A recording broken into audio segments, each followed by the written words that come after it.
En los algoritmos evolutivos, esos majestuosos sistemas informáticos inspirados en la mismísima naturaleza que prometen resolver nuestros problemas de optimización más complejos. Pues resulta que podrían estar perdiéndose por completo en inmensos callejones sin salida.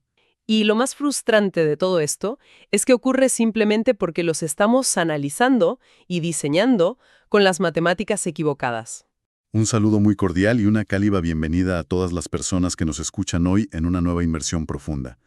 Hoy nos sumergimos de lleno en las páginas de un artículo académico sumamente revelador y bastante crítico, la verdad, titulado A Discipline of Evolutionary Programming.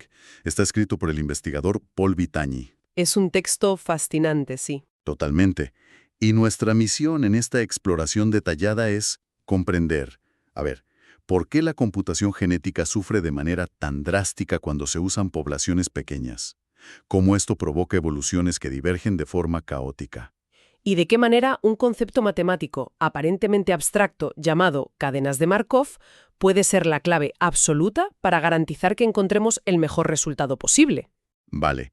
Vamos a desglosar esto, porque la premisa inicial del documento desafía mucho de lo que se asume en la informática teórica tradicional. Desde luego, rompe bastantes esquemas. Para quienes no estén muy familiarizados con el tema, el texto comienza explicando cómo los análisis clásicos de los algoritmos genéticos suelen asumir poblaciones ilimitadas o de un tamaño exponencial.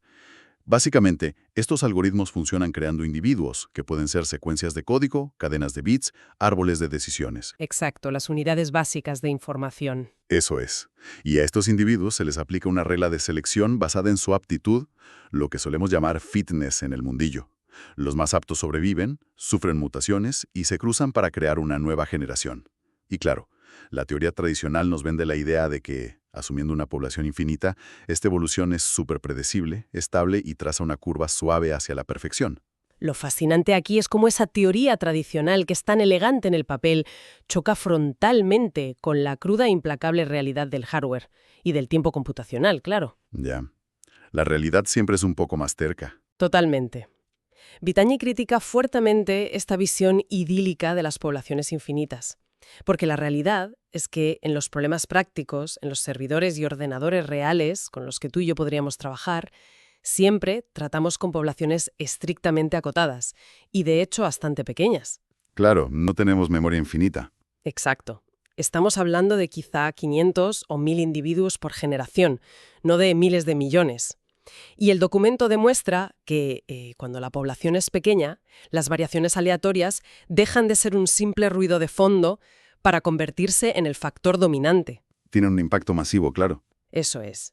En lugar de esa curva suave y determinista hacia el individuo perfecto que nos promete la teoría, las trayectorias evolutivas divergen dramáticamente hacia resultados que son del todo impredecibles. Esa divergencia lo cambia todo. Para que nuestra audiencia pueda visualizar el peso de esta limitación. Imaginemos que el objetivo es criar el caballo de carreras perfecto a lo largo de varias generaciones. Me gusta esa analogía. Si la teoría tradicional fuera aplicable al mundo real, equivaldría a tener acceso simultáneo a absolutamente todos los caballos del planeta, cruzando a millones de ellos a la vez bajo condiciones ideales. Obviamente, la ley de los promedios y las estadísticas dictarían que, eventualmente y sin falta, vamos a obtener un campeón imbatible. Claro, por pura fuerza bruta estadística. Exacto, pero la realidad de la programación genética es como intentar criar ese mismo campeón mundial usando solo un establo muy pequeñito en un pueblo remoto, con apenas una docena de caballos. Y en ese establo pequeño, el azar es el rey. Fíjate, si los dos mejores caballos reproductores enferman o por pura casualidad genética tienen un potro débil, Toda esa línea de sangre superior se va al traste. irremediablemente, la población entera termina estancada en un nivel mediocre. La escala reducida hace que un solo tropiezo probabilístico desvíe el destino de toda la simulación. Y para ilustrar matemáticamente este estancamiento, el documento introduce un concepto crítico y demoledor. Lo llama la moneda dictatorial. La moneda dictatorial me pareció uno de los conceptos más reveladores de las fuentes. Si lo entiendo bien, plantea un escenario engañoso donde las medias matemáticas literalmente nos mienten en la cara. Pensemos en una moneda teórica que, en su primerísimo lanzamiento, da cara o cruz de forma totalmente justa, al 50%. Así es. El primer lanzamiento es puro azar equilibrado, digamos un 0 o un 1. Pero el truco maquiavélico de esta moneda es que a partir del segundo lanzamiento repite ese primer resultado para siempre. Vaya tela. Si salió 0 al principio, todos los siguientes lanzamientos hasta el infinito absoluto van a ser 0. Lo interesante es cómo la teoría determinista analiza esto. Si un analista calcula la expectativa media matemática para el lanzamiento número 1000, la teoría le dirá que la probabilidad promedio de obtener un 0 sigue siendo del 50%. Claro, porque la fórmula matemática está promediando todos los universos posibles. Toma el universo donde salió 0 y el universo donde salió 1, los suma y los divide por 2. Pero en la realidad de una ejecución individual, de un programa concreto que alguien compila y ejecuta en su ordenador un martes por la tarde, el resultado no es un 50%, es estrictamente todo ceros o todo unos. Ese es el golpe de gracia a la teoría tradicional. Demuestra de forma fulminante que la evolución determinista, esa que promedia todos los escenarios posibles, no predice en absoluto lo que ocurrirá en una ejecución individual real. Es un espejismo. Un espejismo muy peligroso. Engaña a los programadores haciéndoles creer que su algoritmo tiene buenas probabilidades de éxito a largo plazo, cuando en realidad su pequeña población ya se ha quedado atrapada en un bucle repetitivo de fracaso desde las primeras generaciones. Exactamente igual que la moneda dictatorial que ha quedado condenada a sacar ceros eternamente. Madre mía. Frente a este espejismo y este callejón sin salida evolutivo, esto nos lleva a la gran transición del artículo. Porque para solucionar el problema de las poblaciones pequeñas, Vitagni propone cambiar radicalmente las gafas matemáticas con las que miramos el proceso. Sugiere modelar la evolución desde una generación a otra, no como una curva continua de medias, sino como una cadena de Markov finita y homogénea en el tiempo. Un cambio de paradigma total. Absolutamente.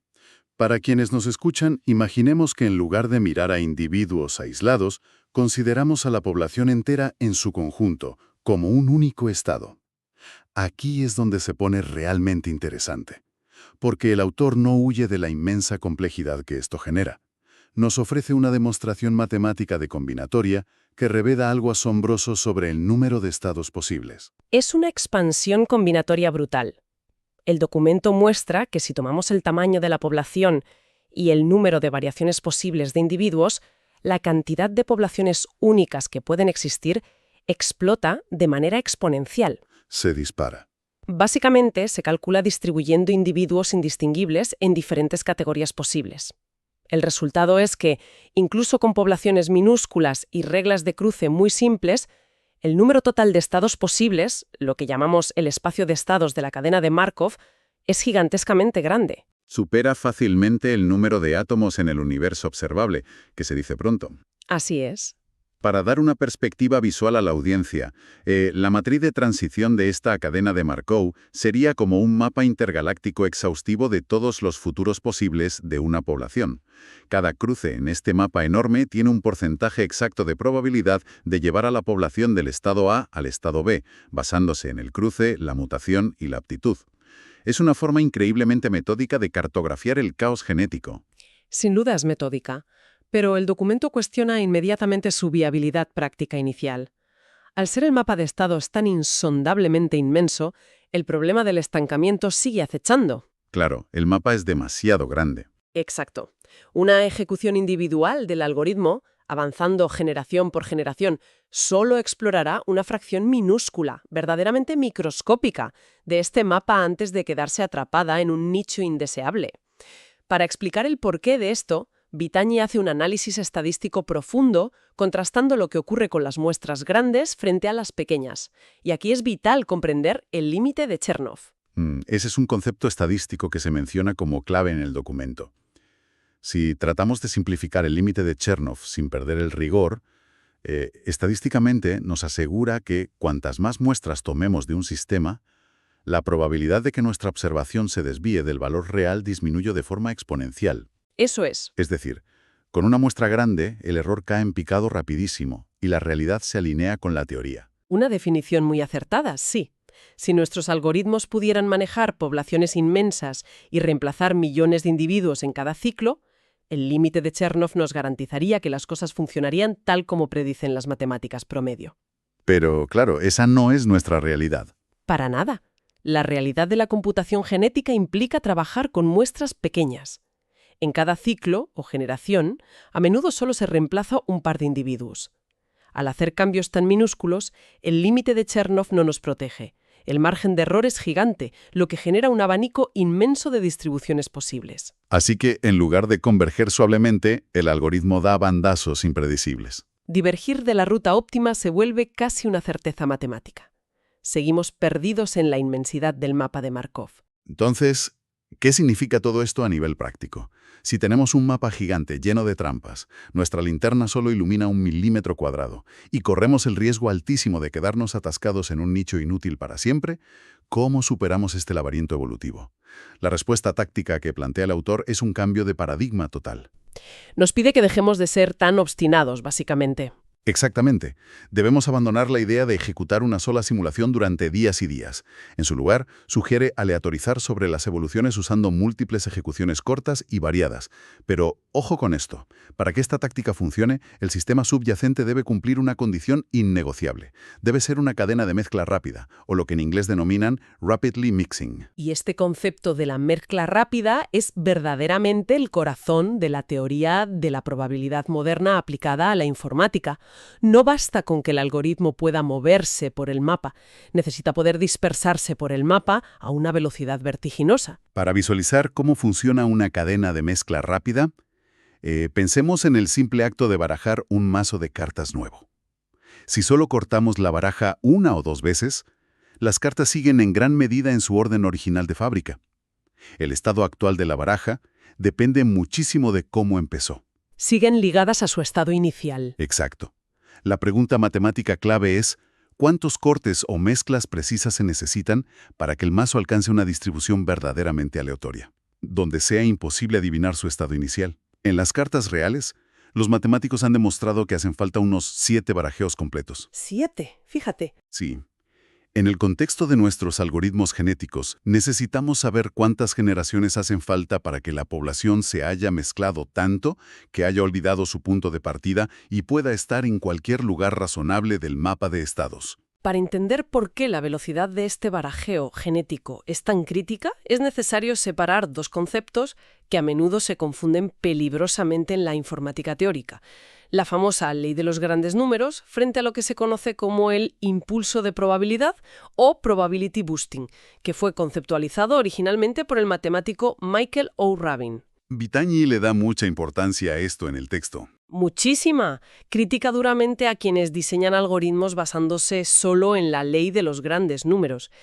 Esa ley nos asegura que si tiramos los dados infinitas veces, a tiempo infinito, eventualmente encontraremos el estado óptimo, pero no ofrece absolutamente ninguna garantía sobre la velocidad.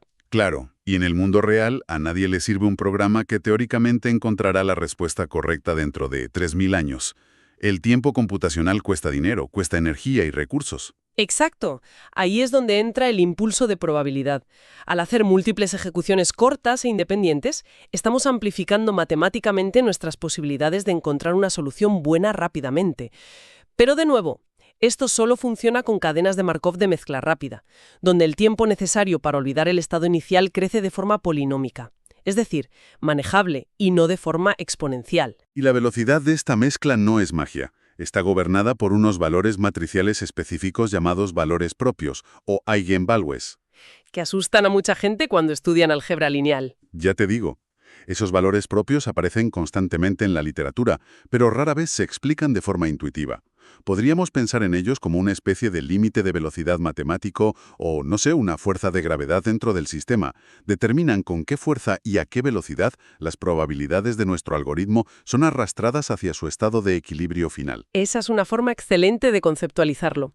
El documento entra en materia técnica en sus lemas 1 y 2, demostrando cómo la distancia entre el estado actual de nuestro sistema y la distribución ideal totalmente mezclada se reduce en función del segundo valor propio más grande, lo que denotan como el lambda máximo absoluto. Vale. Matemáticamente, mientras más alejando este lambda máximo del número 1, más rápida y violenta será la mezcla de la cadena. Es decir, menos generaciones necesitaremos para alcanzar una distribución aleatoria útil. Pero, leyendo el análisis del autor, surge un obstáculo fascinante relacionado con estos valores. Advierte del peligro crítico de los valores propios negativos. Hoy sí, ese es un problema enorme. Si la cadena tiene valores propios negativos grandes, el sistema empieza a oscilar violentamente. En lugar de converger suavemente hacia el equilibrio, la población rebota de un extremo a otro, como un péndulo fuera de control. Y aquí Vitanyi destaca un truco matemático, bastante brillante por cierto, para esquivar este problema. Es un truco muy curioso.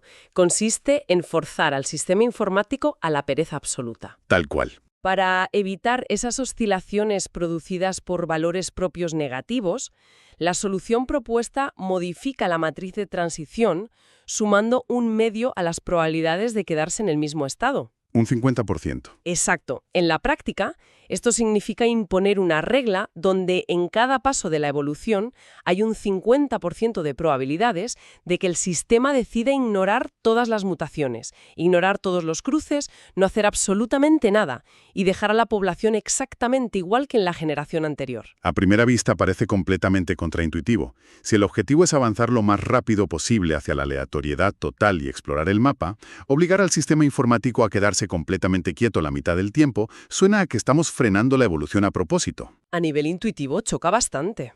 Sí, pero matemáticamente es un parche ingenioso e impecable. Al hacer que la probabilidad de no cambiar tenga un peso tan fuerte, se neutralizan las oscilaciones destructivas de los valores propios negativos. La cadena se estabiliza. ¿Funciona en el papel? En el papel y en las ecuaciones funciona a la perfección. Sin embargo, y aquí me pongo el sombrero de crítica, debemos cuestionar si este tipo de parches teóricos son fácilmente aplicables a sistemas genéticos de la vida real. En problemas aplicados, las probabilidades de mutación y cruce ya están extremadamente balanceadas empíricamente para no destruir la información útil que la población ha logrado acumular. Claro, si tocas eso, rompes el delicado equilibrio del algoritmo. Exactamente. Modificar eso con un 50% de inactividad obligatoria podría alterar la dinámica natural de búsqueda de formas que el papel no prevé. Esa fricción constante entre la belleza de la teoría pura y la aspereza de la aplicación real nos lleva al núcleo conclusivo del artículo, la disciplina de la programación evolutiva. Según Mitani, para que esta metodología basada en Markov deje de ser un experimento de laboratorio y garantice el éxito en problemas reales, exige el cumplimiento estricto de dos propiedades fundamentales. Dos pilares innegociables. Eso es. La primera, que el sistema se mezcle rápidamente, es precisamente todo lo que acabamos de discutir con los barajeos y el control de los valores propios. Pero la segunda propiedad es igual de vital. Requiere que la distribución estacionaria final de la cadena concentre la mayor cantidad de probabilidad en los estados que contienen a los individuos más aptos. En otras palabras, exige que cuando el mazo termine de barajarse millones de veces, las mejores cartas siempre tiendan a quedar en la parte superior del montón. Gran forma de resumirlo. Para tratar de demostrar que conseguir estas dos propiedades simultáneamente no es solo una fantasía matemática, el autor presenta lo que en la jerga informática se llama un problema de juguete, un toy problem. Plantea un escenario trivial utilizando cadenas de bits, secuencias de ceros y unos. El clásico ejemplo simplificado. Sí. En este pequeño universo, la aptitud óptima se define arbitrariamente como poseer exactamente la mitad de ceros y la mitad de unos en la cadena. A través de un desarrollo analítico extenso, el documento demuestra que, empleando únicamente mutaciones simples y un cruce básico de un solo bit, el algoritmo logra una mezcla rápida y converge hacia esas soluciones óptimas en un tiempo razonable, un tiempo polinómico. Y esto plantea una pregunta importante. A ver.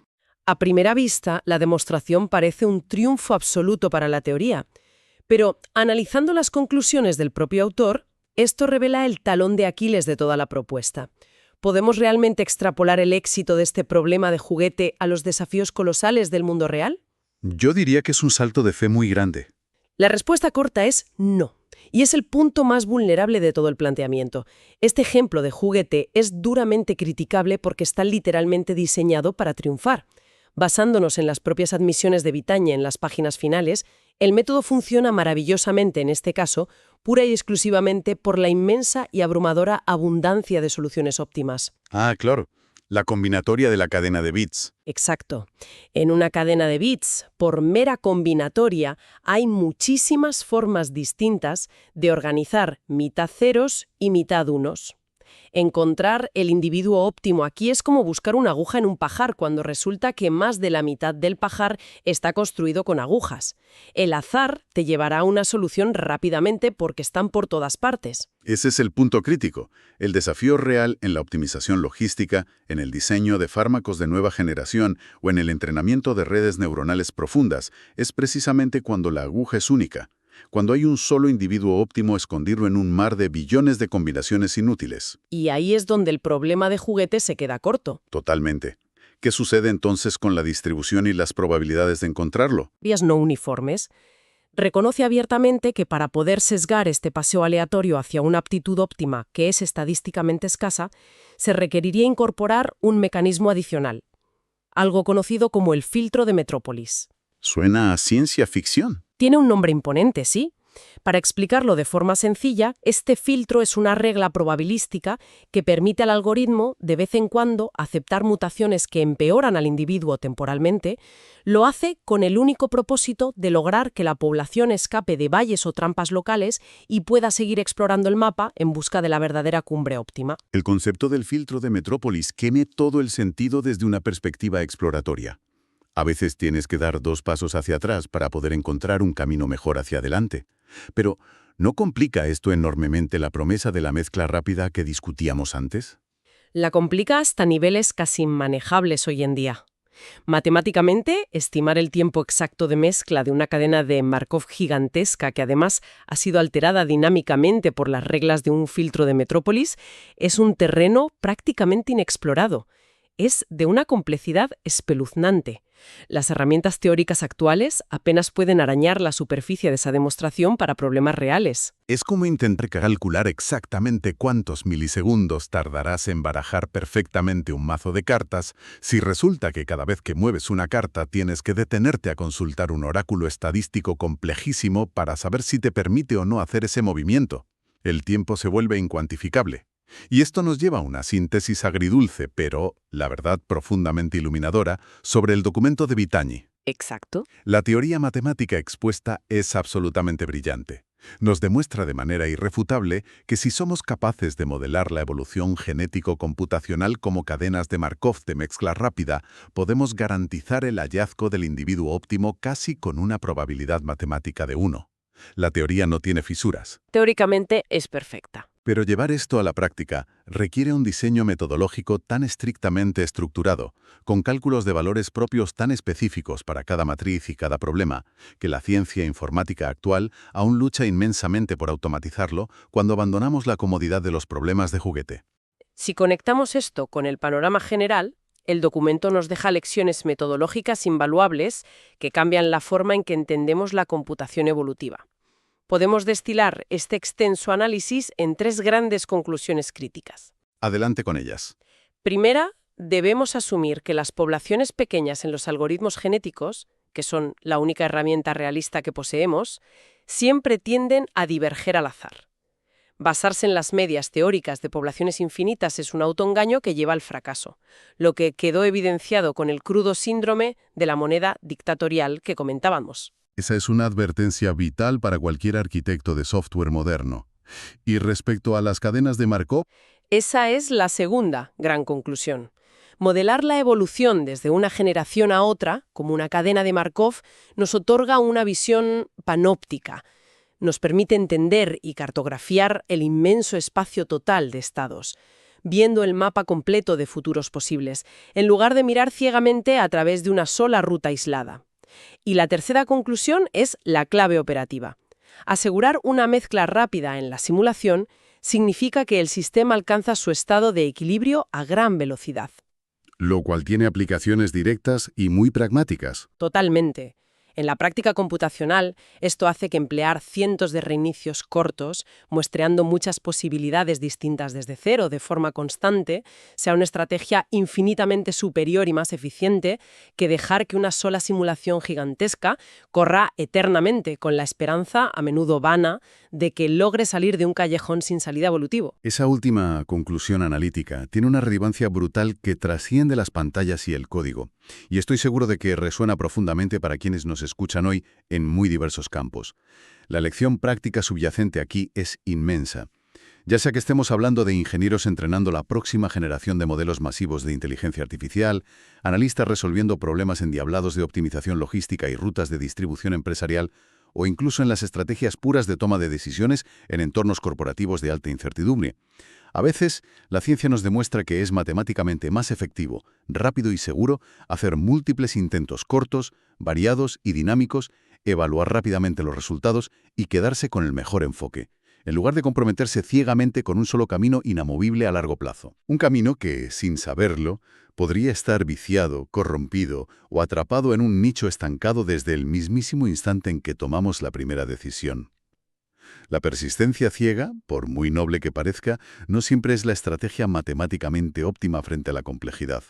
La iteración constante, la evaluación rápida y la exploración amplia del terreno sí lo son. Es una filosofía de optimización muy potente, desde luego. Y antes de cerrar la exploración de hoy, quiero dejar flotando en el aire una reflexión, quizás un poco inquietante, para que la audiencia le dé una vuelta por su cuenta. A ver qué nos traes.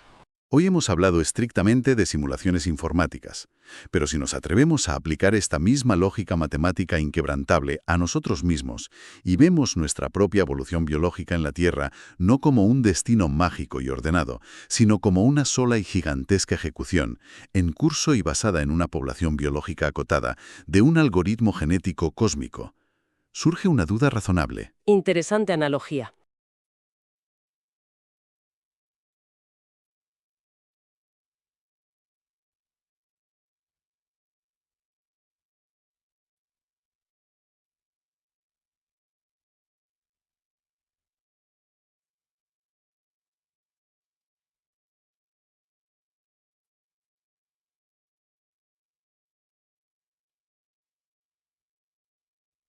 Y subóptimo nicho evolutivo del que, matemáticamente, ya no tenemos la menor capacidad probabilística de escapar. Es sin duda un pensamiento denso y humilde para considerar la próxima vez que miremos la complejidad del mundo que nos rodea. Madre mía, eso sí que es dejar a la audiencia con algo en lo que pensar. Nos despedimos por hoy.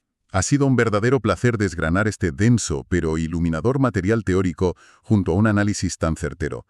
A todas las personas que nos han acompañado durante este recorrido analítico, extendemos la invitación para seguir explorando, leyendo críticamente y cuestionando las matemáticas invisibles que componen y rigen el inmenso mundo de la información. Hasta la próxima inversión profunda.